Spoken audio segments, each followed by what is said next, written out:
Coming up on Hold All Tickets, it is a massive edition with Group 1 racing coming your way from Western Australia. But Lamby, the Trumpeters have had a massive fortnight. Huge week. Brass band areas. I've dished out 18 votes, but the runaway leader doesn't poll. Just a little teaser there. Surprising.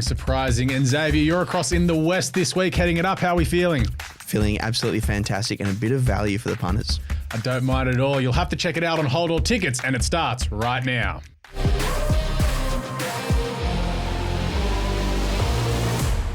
Hello and welcome to Hold All Tickets. It's Thursday, November 28th as we charge into the final Group 1s of the calendar year here in Australia. I'm your host, Alex Donnelly, as always joined by the panel, James Lamb, who's about to go on another holiday.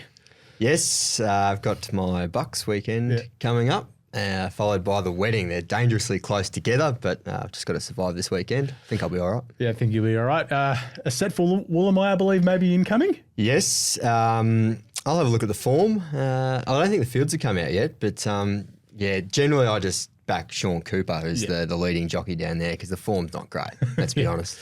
Don't mind it. And of course, Xavier Pegum, he's our man in the West this week. Unfortunately, he's going to be stuck here in Melbourne and then head off to Sydney at some point.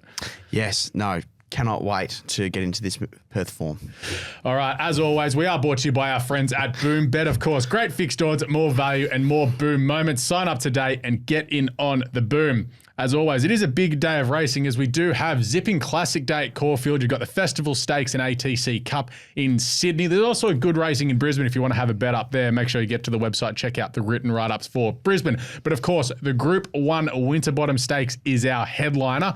Of course, it is Pinnacle season across in Western Australia, and it is the only Group 1 sprint over 1,200 metres. But before we get into that, Lammy, we may have to take some time here because we took last week off after having a big cup week. The Self-Trumpeter of the Week could be in for a record amount of votes this week. This could be a long segment. It was a massive week for the trumpeters. Real high school brass band areas. Everyone had a trumpet. It might be the most votes I've ever dished out. How many are you giving today? 18. Okay, I gave 18 when you were away at one point. So 18's like the benchmark. Right, and it's a fairly even spread as well. So I'll get into it. We'll start with Emma Friedman, just the one vote. This was after Alex's best bet got rolled as an even money pop at Newcastle. Emma said after the race, "I did think that price about Bullets High was too short." You would have enjoyed that commentary. Yeah, after it's missed by a lip, I was about to put my foot through the TV. 2 votes, Josh Reed. It's a little bit of fishing for votes, but I'll take the bait. Josh tweeted, "Self-appreciation post," with a little trumpet emoji. So he knew what he was doing. "I don't have many pushing my results, and although I lost overall yesterday, I'm super proud that I got near some of these legends.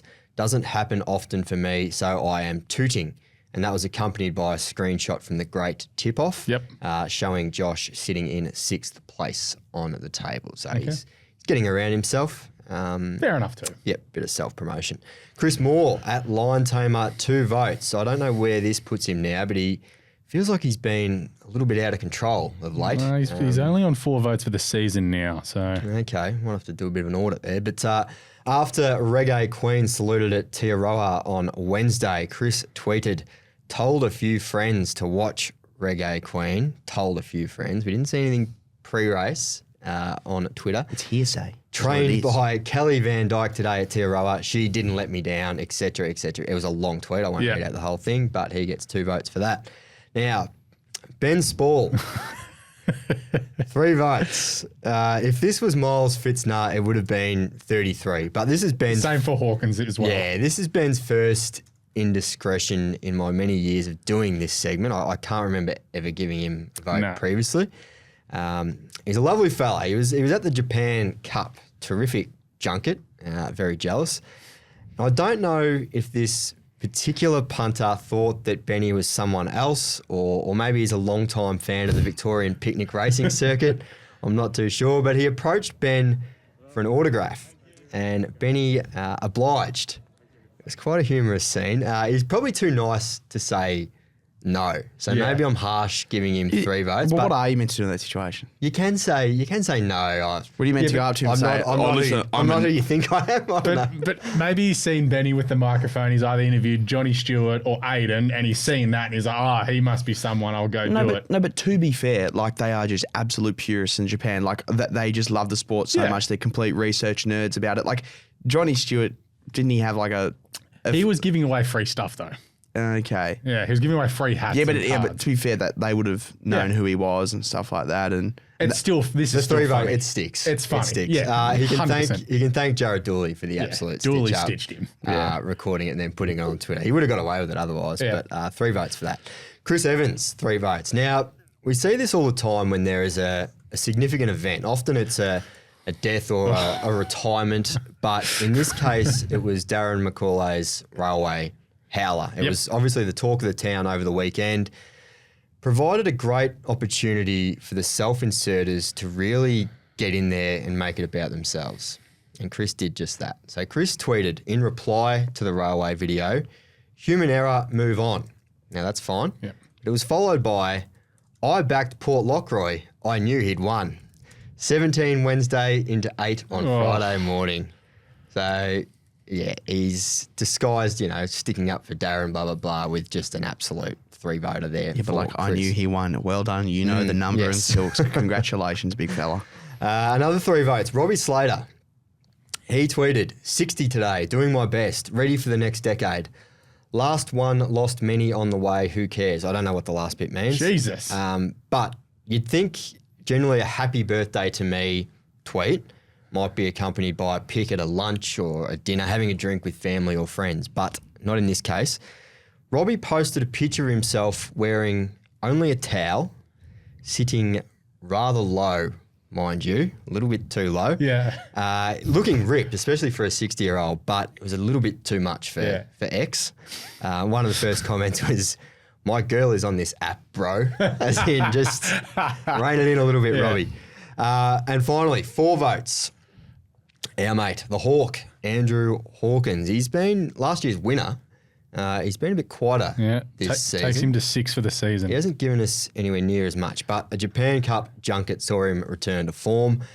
Bit of a double pronger here from the Hawk. Firstly, he tweeted, "I might be the only person here at Tokyo watching at Sky Racing's Canberra coverage. Top work at Grey and White Sky at Kayla Nisbet." I was talking to him at the time. He had a runner that he owns with your boss, Dan Sankey. Well, he went on to say, I have a small share in Divine Conclusion. Yeah.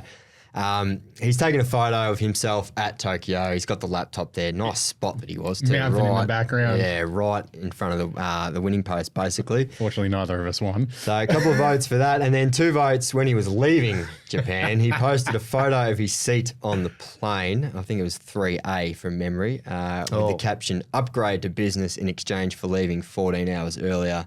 I call that a fair exchange." So 4 votes for Hawk. Get your hand off it, old mate. 4 votes in total. That is a very, very big week for the Bugle Blowers. Big week. Miles Fitzner still in front, 16 votes. Peeg still on 10 after his storming debut. Kane Corns on 7 and the Hawk on 6, rounding out the top 4. Now, we didn't have any racing last week as far as Hold All Tickets is concerned. So, as far as we're concerned, we did great. I'm just giving us all a thumbs up.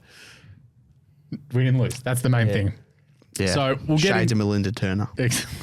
Yeah, she went 7 for 7 to start off the week. So we'll get across to the Group 1 feature, which of course is the Winterbottom. It is Pinnacle's time in Western Australia. It's their only Group 1 race over 1,200 metres. It's worth $1.5 million.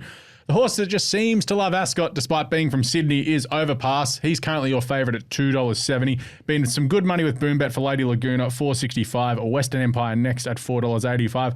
Only other horse under $10 is Mahaba, and that is $9.90. Boys, top selection for the Winterbottom. Xavier, we'll go to you first. Yep. Going, obviously, I know where you guys are going, and I can't fault you, but I'm just going to go with Mahaba, sort of like the better odds. And to be fair, absolutely stellar in the last start at Flemington. At much longer odds, a few bugle blowers got stuck there, but draws a really nice gate. Jordan Charles has got great cohesion with this horse, and I think he's a winner. Don't mind it. Lammy? Yeah, I'm going with Overpass. Ordinary in the Champion Sprint last start, but he's 3 from 3 over the Ascot 1200. Dominant winning this race last year. I don't think he'll have any issues getting across from barrier 16. It'll take a... Go forward, keep going forward. Yeah, it'll take a good one to run him down. This race has a very, very long tail to it for a Group 1 sprint. I don't think there's too many chances, and I think he's the horse to beat. Yeah, I'm with him as well. I think he'll just jump, go forward, did what he did last year, which was sit outside the leader, keep going forward. Hopefully stablemate drops off and he's whoosh-cadoodle, see you later. Yep. $2.70. If he hadn't run in the champion sprint, he'd be what, evens? Just hope he goes better than his stablemate did last week. Belclair. It was a shocker. Yeah, How do we feel about, though, the rail out 7 having a field of 16? Oh, well, as long as you're in front, it doesn't matter. Yeah. Wise words. Yeah. All right, Xavier, you are our tipping man at Ascot this week. We do want to cover the Ascot meetings during the Pinnacles, of course. So your best bet, well, we've already mentioned it, it's Mahaba. Yeah. So bit of an each-way play. Go before. Yeah, absolutely each-way play. I love my value. And hopefully the place nice insurance policy. Hopefully. Touch Your wood. next best on the card comes up in the Jungle Dawn Classic. Yes, that's right. I am in race 7, number 4, Amber Glide. Ooh, good price. Listen, she got stuck on the rail down the straight in the last start in the Group 3 RJ Peters Stakes. I'd like to see her lead early on and sit in a better position, hopefully getting a nicer position down the straight. She just got stuck last time, like I said before, and hopefully go around that middle area. She'll go well. Yeah. Pike, $7. You got a nice price there. And your best value on the day comes up in a race number 6, which is the Sorrents Lee Steer Classic. Jeez, I butchered that name. That's right. Race 6, number 6, and the horse is called Six Shooter. There you go. This is just lining up. Unfortunately, it's drawn barrier 9, but it's an upside down. Much 6. like Amber Glide. And then you could be overpass 16, but then you could also just be overpass. True. Yeah, trained by Michael Lane, got Joseph as a party on board. A strong win over 1,300 at Belmont last start, winning by just under 3 lengths. Steps up in grade this Saturday. He's been strong this prep. 4 starts, a placing and 2 wins. Money's come for him, opening at 10s. I think it's firmed a bit now.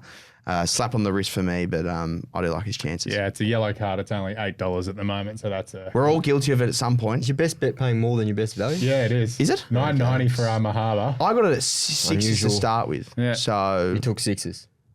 Well, I mean, I saw it Pretty opened. horrendous I didn't shopping. take it. It opened at 6s. Yeah, when I did the form. Okay. Well, yellow card regardless. Speaking of our friends at BoomBet, so before we get to Lamby at Caulfield, BoomBet have just sent me through an email as we're recording. Great timing from Chris. Shout out to Chris there.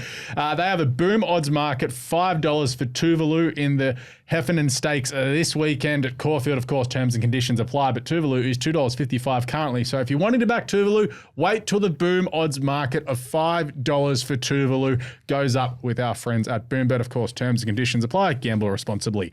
Lamby, take us through your Caulfield set. I love this meeting. Tuvalu does feature, actually. Yep. I loved it more when it was at Sandown. Yeah. But Bit of a difference. yeah. Well, But there's another meeting on at Sandown on Saturday. is it? The Melbourne Cup for the Dogs. Okay. Okay, yeah, we're just really out of our purview, that one. A lot of rain in Melbourne at the moment too. Yeah, it's when I was doing the preview or the form, it was 0 to 15 mil, which isn't overly helpful. It's, at least it's better than the 1 week they had 5 to 45. Yeah, but now I think it's now closer to 20 mil, so I think it'll be a wet track. Doesn't look good over Currently a soft 6. Yeah, currently in that soft range. So I've worked towards horses that will handle it. My best bet, race 8, number 3, Arapaho at $4.60. This horse is absolutely flying. 8-year-old. Baker has it, just in almost career best form at the moment. Beaten less than a length in a Group 3, over 1,800 second up, and then ran a cracker in the Group 1 Champion Stakes. It was 5th beaten. It was only 1.2 lengths behind without a fight. Bjorn was really confident going into that race, and then he's like, bloody V, Sistina's turning up. Yeah. So he was really happy with it going in when we had the He interview. looked, horrendously outclassed there, but ran out of his skin. And the extra 400 is obviously ideal. Last time he raced over 2,400, he won the Group 1 Tancred Stakes at Rosehill, so he gets right into his pet distance range.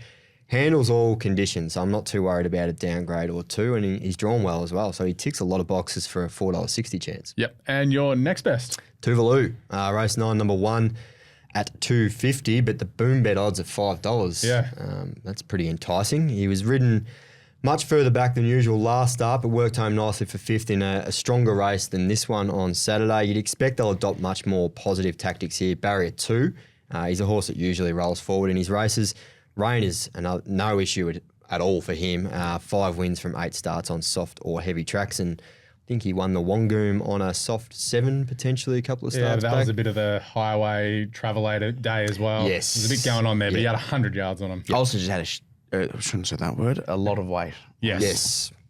Yep. Speaking of a lot of weight, my best value race 10 number 1, Sarasana, $31 is not well weighted at all with 59 kilos under the set weights, penalties, conditions of the race, but liked her run last start. It was her best effort for quite some time, stays at Caulfield, and if you go back through her form, easily the best performance of her career. It's a bit of an outlier, to be honest, but it came over this route on a wet track 12 months ago in the Group 2 Sandown Guineas. Absolutely romped home that day.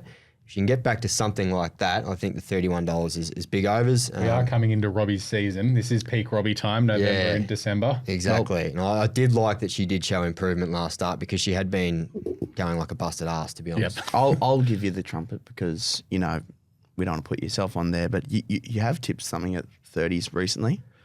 I didn't want to mention it, but yes. I do because I think the punisher get around. I did back Jasmine Rouge a couple of weeks ago, and this would be a nice one to get. I didn't actually tip it on the show. Yeah, that though, was. So it's hard to. I did chuckle. I did chuckle at that. We'll put a graphic up of Lambie's best value wins. I'm like, didn't tip it on the show. What are we doing? Yeah. It's on the website. They should be getting around the previews and write-ups. I ran second, so it was real nice. But it'd be nice to get one that's actually mentioned on the show. So Sarasana each way in the last. If it wins the last, your Bucks party could go for a month. Yes, I don't think I'll come back. I'll be living on Phillip Island. Mate, your vows will need subtitles. Yeah, they will. Hopefully there's just a stern contract written in before the Bucks from the better half. Yes. It'll be on the IV drip morning of. All right, let's get to Rosehill. Similar to Caulfield, it's going to be wet at Rosehill. So having got the bomb forecast up for Parramatta, 80% chance of rain today, showers, possible storm. Friday, 3 to 35 mils. Saturday, 8 to 30, 90% chance on both days. So that's just really, really good for a feature meeting. Anyway, we mentioned this earlier before. My best bet, race 5, number 3, Bullets High. Hopefully for Emma Freedman, it's better odds this weekend. Currently $3.55 with Boom Bet. I'm still trying to figure out what Nash was thinking around the turn the other day and pull around him. I get it. You're on the odds-on favourite. You want to get going. But if he sticks where he is, the run opens up. And when you're beating a lip, those little things make the difference. The step up to 1,800 metres is much more suitable. Other than first up, his last win came over 2,100 metres at Warwick Farm. He's by Ace High out of an Ifraj. Man, Ace High didn't love the wet conditions himself, but Ace High being by High Chaparral, there is some wet track blood flowing through there. I think from barrier 5, he takes a good spot in just behind the leaders once again. Hopefully, he's too good for them. Otherwise, interesting that Nash is not on Saturday. He's riding Harlow Mist. Tim Clark on Bullets High. Yeah, Nash did ride Harlow Mist when it won last start, so that could have been a predetermined booking, but Tim Clark has won on him before, so not too concerned there. Next best comes up in the Starlight Stakes, 1,100 metres. Here, I'm with our Kobe son first up, Angela Davies and Karen McAvoy. Really big fan of this horse. Just like the way he always goes about it. 12 starts, 6 wins, and 4 minor placings. He's 2 from 2 at Rosehill. And the figure he ran when he won at Rosehill, last preparation over 1,200 metres, was a group winning figure. So you think he can get the job done in a race like this. No heavy track form. He's 1 from 1 on soft going, and that was a first up over 1,000 metres last preparation where J-Mac rating was $1.80. Second up, he ran into Jolie Star. He was still quite good there. And then by the time he got to the shorts, he may have had enough and just not up to this class as of yet. Once again, he's a very easy horse to put on the speed. He just sits in behind the leaders. He can lead. From barrier 5, Keren's won on him before. Happy to go his way. And he is currently $6.10. So it's a good race, that one. It's a really good race there. You've got Paray in there. You've also got Contemporary returning. St. Lawrence. Front Page, no, that's the other race. St. Lawrence is in the 1,500 metre race. Front Page is also in at Brisbane, so we may get some deductions there. Not too sure what we're going to do there. Best value comes up in race 8. That is the one we were talking about, the Festival Stakes here. And with Mighty Ulysses for Adam Hieronymus, Neesham and Rob Archibald, currently just a tick over $10 with Boom Bet. Now, look, he was a good winner first up, and that was on a bit of a weird day when he won the Moogna Stakes, beating Buffalo River and Pinstripe, sort of cut up the inside of the fence and got the job done there. And then was beaten 7 lengths by another Will and Jimmy at Flemington. Wet track shouldn't be too much of an issue given he's had 3 goes on soft going for 2 wins, but they were 5s and 6s. So if we're getting into heavy range, sort of not too sure. But look, 5 wins over the 1,600 metres. He's running over 1,500 here. I think from barrier 3, he's another one who can sit just behind the speedier. There looks to be good speed, engaged. And the way Neigh and Rob Archibald are going at the moment at $10, $11, I'm pretty happy to go his way. Hopefully it's not scratchings. But anyway, it's a big meeting there at Rosehill this weekend. All right, that's all the punting previews done and dusted. Before we finish up, Lamby, we have time for the yays and nays this week. We do indeed. It's been a lot of chatter about this in the last few days. Victorian jockeys have every right to refuse to ride in jump outs until they get paid. Yay or nay, Alex? Big yay on this, given the amount of jump outs that we do have in Victoria every week. When you look at it across in New South Wales, we have barrier trials every week in New South Wales. I had a look yesterday. So from yesterday, Wednesday the 27th, there were 12 sets of trials down for New South Wales over the next 7 days. Any jockey who rides in those barrier trials will get paid. Yes, before people jump into the comments, I'm well aware that there are jump outs most mornings at tracks. Most of them are ridden by track work riders, and there's only 2 or 3 of them.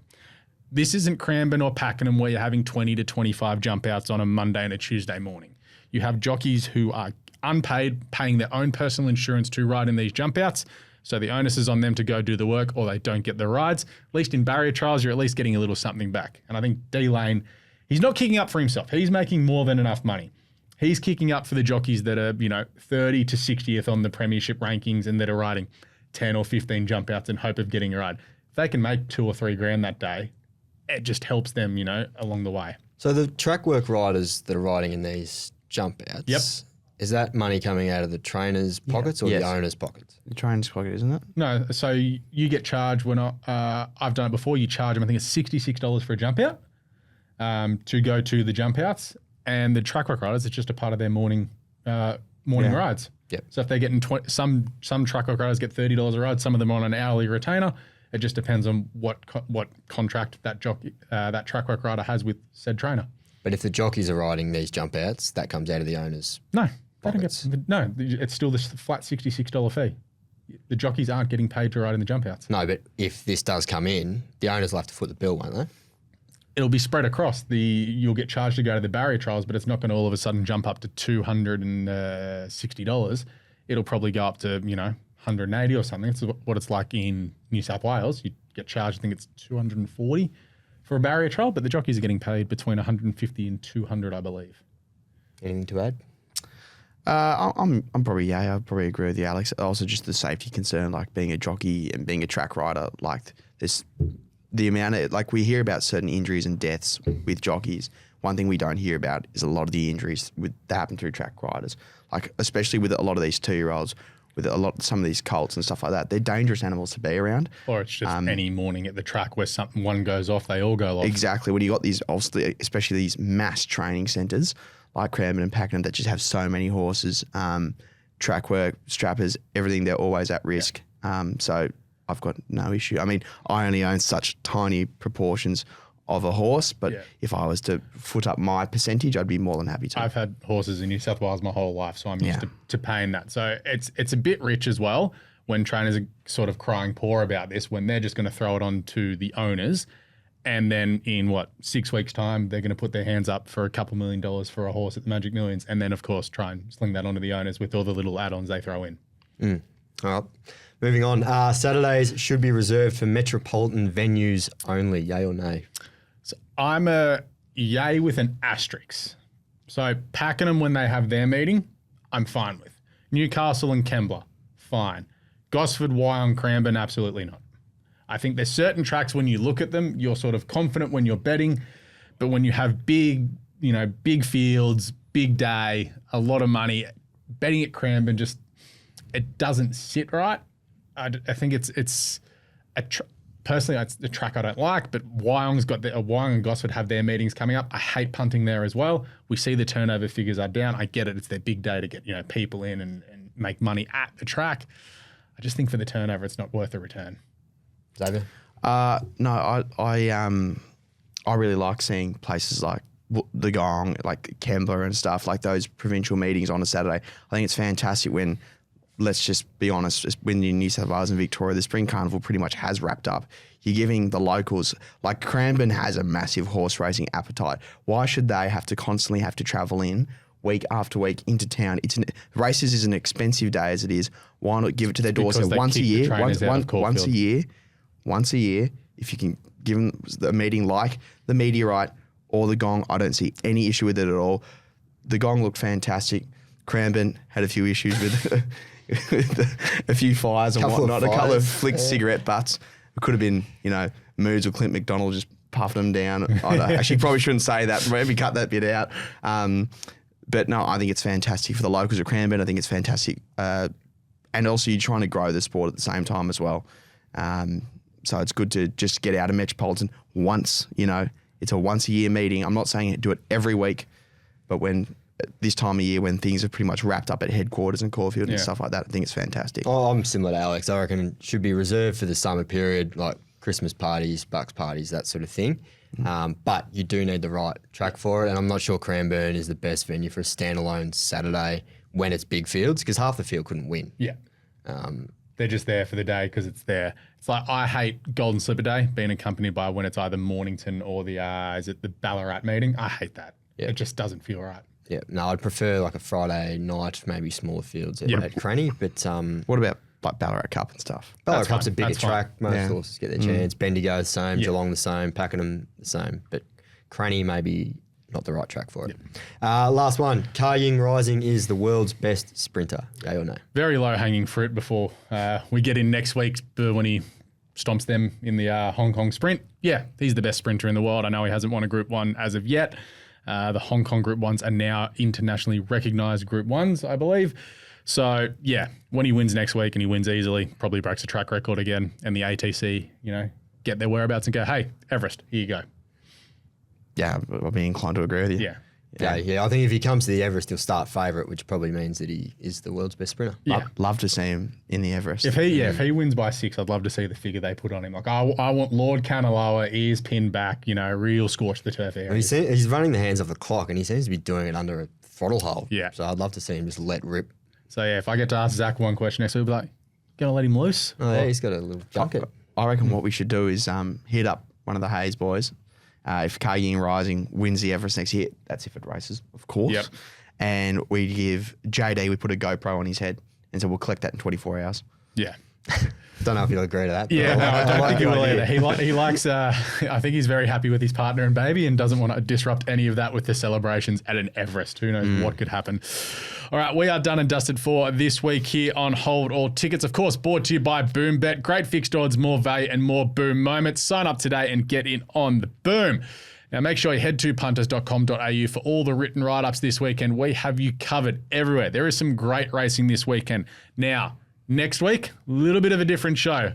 Lamby, wedding, myself, Hong Kong. So Xavier will be in the main seat. Aren't you lucky? We'll put the call out. They call me PC Pegs. Adam Brett may be making his return. He's been knocking the door down to get back on the show. We will also have a World Pool preview for the Hong Kong International races next week, where Xav and Adam will go through the races. I'll be on the ground over there, hopefully getting some interviews with some key players over there. Of course, we have the Australian representation, so a lot of content coming your way next week, and of course, the Group 1 Northerly Stakes. But we are done and dusted this week on Hold All Tickets. Please check us out on social media. We'll catch you next week on Hold All Tickets.